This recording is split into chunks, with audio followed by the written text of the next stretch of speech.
Good morning and welcome to Take 5. I'm excited to be with you in Luke chapter 10. In this chapter, we're going to read the parable of the Good Samaritan, and we're going to kind of just unpack that story and hopefully get some good points from it.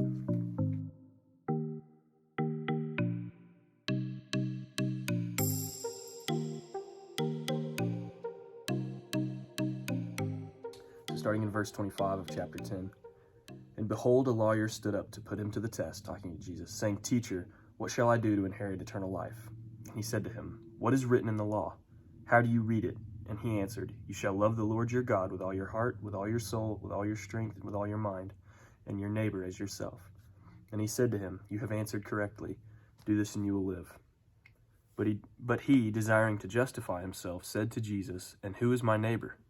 And Jesus replied, A man was walking down from Jerusalem to Jericho, and he fell among robbers, who stripped him and beat him and departed, leaving him half dead. Now by chance a priest was going down that road, and when he saw him, he passed by on the other side. So likewise a Levite, when he came to the place and saw him, passed by on the other side. But a Samaritan, as he journeyed, came to where he was, and when he saw him, he had compassion. He went to him and bound up his wounds, pouring on oil and wine. Then he sat him on his own animal and brought him to an inn and took care of him. And the next day he took out 2 denarii and gave it to the innkeeper, saying, Take care of him, and whatever more you spend, I will repay you when I come back. Which of these 3 do you think proved to be a neighbor to the man who fell among the robbers? He said, The one who showed him mercy. And Jesus said to him, You go and do likewise.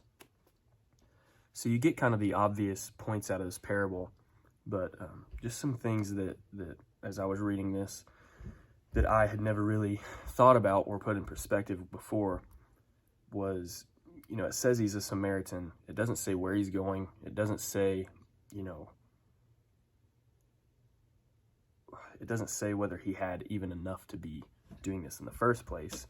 But what's cool about this Samaritan is that he doesn't know who this man is that's laying on the road. He doesn't know what happened to him. He just knows there's a man who needs his help.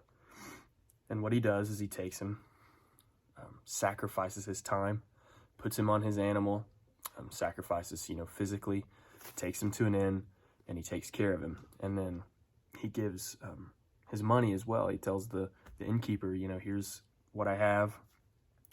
Whatever else you spend, I'll come back and I'll pay it.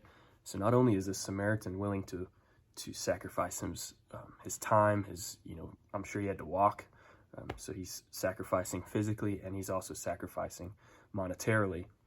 So it's just this cool picture of when you're going to help somebody, you have to be willing to give everything.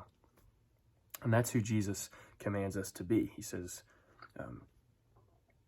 you go and do likewise. We're called to give that compassion. We're not called to, assess the situation and be like, well, who is this? And, laying on the road, why is he laying there? Does he deserve my help? That's not what the story tells here. The story is there's someone who needs help, and so the Samaritan helps him. And Jesus said that's who we're supposed to be.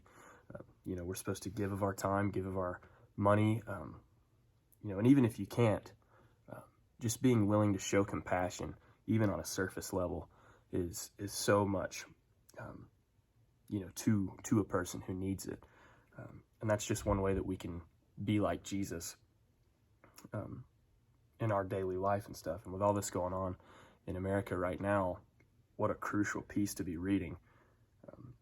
Because so many times we could see somebody maybe even, that's on a different political side, and it's hard to have compassion for that person.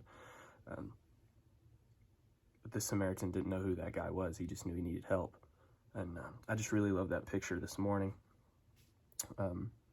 So I guess just a challenge to me personally and to you guys is just to be like that Samaritan and not be addressing the situation, but just be willing to help and be compassionate and be willing to sacrifice to help somebody who's in need.